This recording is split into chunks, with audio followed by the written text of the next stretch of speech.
I can't tell what I look like. They look fine. Like this. Yeah. There are people who inspire you, and then there are people who knock you on your butt and make you say, whatever he's got, I want some. Alan Ali has lost 130 pounds. 130 pounds through hardcore effort and sweat.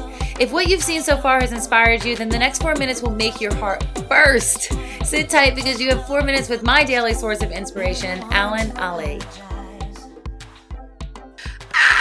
Timer's going. Very excited. First of all, how much did you weigh in the beginning? What was your biggest? As far as I know, 480 pounds. Because there was a period when I didn't have a scale that went up that high, and there was also a period when I sort of like blacked out from the scale, wouldn't step on it. So what was the tipping point? I mean, what was it that said, you know what, I have to take control of my life? I was diagnosed with sleep apnea, which is a horrible, horrible condition to have. You feel like a zombie all day. You feel like you never rested. Pre-diabetic. I just got laid off from a job that I really, really, really loved. And I just felt like I hit rock bottom, and I said, if you don't do something to change your life, you're never going to have the life you want. So if you're 480 pounds, and I talk to girls and women every single day that have like 5 pounds to lose, 10 pounds to lose, and can't even get motivated to take the first step for that, how do you motivate yourself? Like, what did you do? What was the first thing you did? So I knew like nothing about health, nothing about fitness, nothing about food. First thing I did was I hired a registered dietitian. I saw her for 1 year, and she taught me about food and how to eat healthy, how to incorporate it into my lifestyle, how to eat on the go, how to eat at restaurants, and I just learned a lot about just how to live a healthier life from her. As far as working out, I just started slow. I mean, I joined a gym. I was very scared the first day walking in there. I joined the gym. I just started walking on the treadmill, doing elliptical, just cardio type things. And I just slowly started to do more of my own research and, started to expand from there into like weight training and other types of classes. Tell me about the gym though, because I think that people, no matter what your size or, what your experience is, a gym can be an extremely intimidating space. So when you're 480 pounds, what was your first gym experience like? Or what were you thinking when you went in? So I dragged my brother-in-law with me to join because I didn't want to go by myself, and thankfully he went with me. Buddy system. Yeah, buddy system. But my biggest fear was being judged by others. I didn't want people staring at me. I didn't want them to like look at me and feel pity or feel like that I was gonna quit after a week. The scariest moment, I always tell people the hardest part about working out. Well, if you work out in the gym, is getting through the front doors. And it's not the physical body going through the front doors, it's mentally allowing yourself to walk in and focus on what you're going to do without worrying about anybody else, around you. And now you're like Instagram selfie every day. That was before my Instagram days. And I had a sweatshirt. I still wear the sweatshirt. Everybody asks me, why do you always wear that? Why do you wear that enormous sweatshirt? So that's the sweatshirt I started in. I bought it because I didn't want to people to see my body. Yeah. So I would wear it, and I'd actually walk around the gym with the hood on most of the time because I didn't want to look at people. Slowly, as I started to lose weight, I gained a little more confidence. Like the hood, I took the hood off, I cut it off, then I took the sleeves off.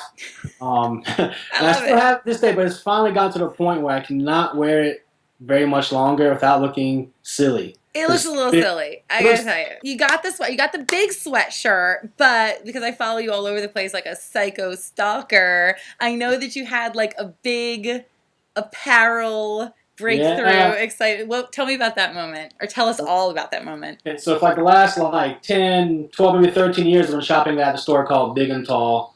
That's the only store I can shop at. The clothes are really expensive. The choices are limited.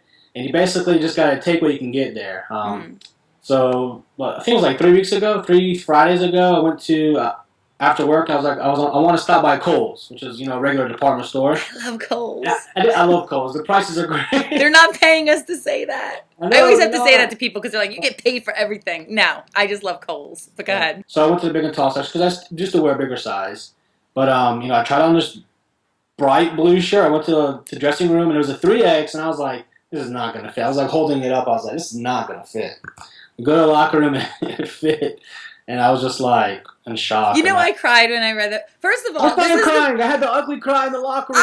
I did not ugly cry because I really don't cry. My family members know that I'm just not a crier. I cried real Bexy tears when I read that post.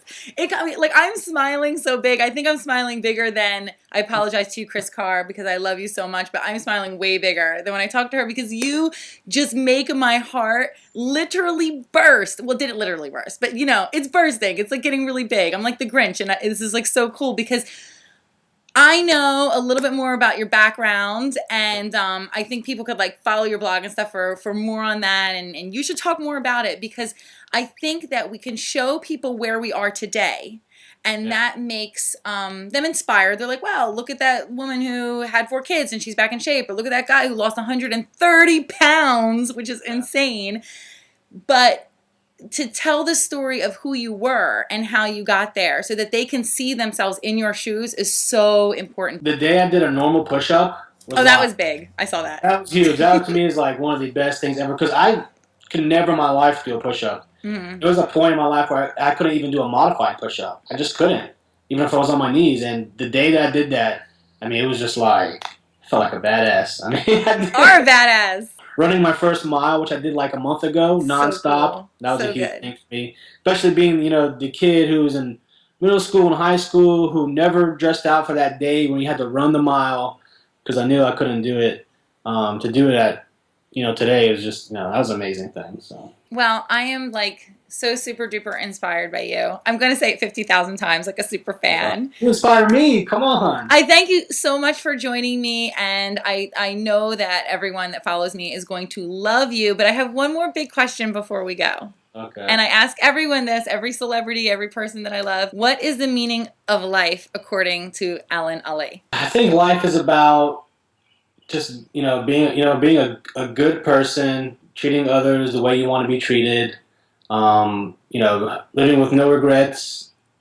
There's been a lot of times in my life when I look back and there were situations I was in when I could have done something to help somebody. I could have said something and I didn't, because I was ashamed of my weight and I didn't want people to look at me. For my life from here on out, I never want to be afraid to say anything. If I see something that's wrong, if I see somebody who needs help, I want to be able to stand up and say, hey, I'm here to help you, or, you need to stop doing that. That's wrong, especially if someone's being bullied or something. Just treat others the way you want to be treated. Live a good life. We all have a limited amount of time here on Earth, and, when we leave, hopefully we have no regrets. I'm so glad that you spent your little limited amount of time this evening with me. Thank you so much. And, I don't know, that's it. To get some more inspiration for your day, check out my interview with the incomparable Chris Carr by clicking on the thumbnail on the left, or an exclusive BEXLIFE workout with Amanda Russell by clicking on the thumbnail on the right. You can always find more info on me and everything I'm up to at BEXLIFE.com, and do not forget to hit that subscribe button for brand new videos every single week. Love you guys.